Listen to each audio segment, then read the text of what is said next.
ஒரு குழந்தைக்கு அதோட பெற்றோர் தரக்கூடிய மிக பெரிய 3 பரிசுகள் என்னன்னு சொல்றேன். முதலாவது, அம்மாவும் அப்பாவும் சேர்ந்து இருக்கணும். சேர்ந்து இருக்கிறத விட பெரிய கிஃப்ட் நீங்க உங்க குழந்தைக்கு கொடுக்க முடியாது.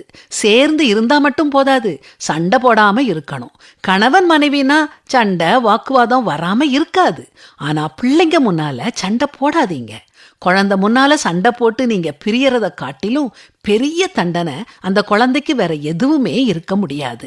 பிரச்சனை இருக்கும், புரிதல் இருக்காது, சுய கௌரவம் பாதிக்கப்படும். உங்க குழந்தைக்காக, அதோட சந்தோஷத்துக்காக பிரிஞ்சு போயிடாதீங்க.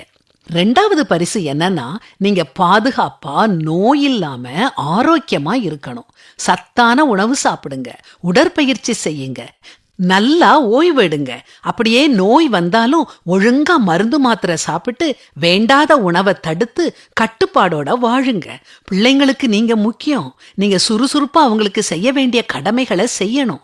நீங்க உங்க குழந்தைக்கு கொடுக்கும் 3வது பரிசு கடன் இல்லாம இருங்க.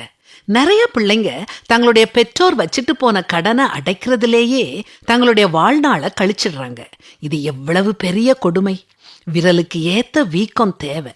ஆடம்பரமான பொருட்களை வாங்குறத தவிர்த்து அவசியமான பொருட்களை மட்டுமே வாங்குங்க. லேட்டஸ்ட் மாடல் போன், பெரிய டிவி, ஆடம்பரமான கார், இது எல்லாத்தையும் கடன் வாங்கி வாங்காதீங்க.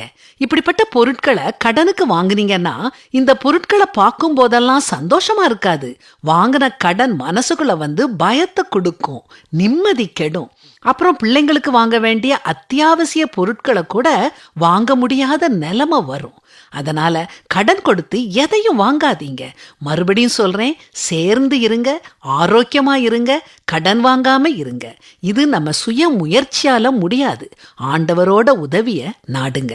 உன் சுய புத்தியின் மேல் சாயாமல் உன் முழு இருதயத்தோடும் கர்த்தரில் நம்பிக்கையாயிருந்து உன் வழிகளிலெல்லாம் அவரை நினைத்துக்கொள். அப்பொழுது அவர் உன் பாதைகளை செவ்வைப்படுத்துவார்.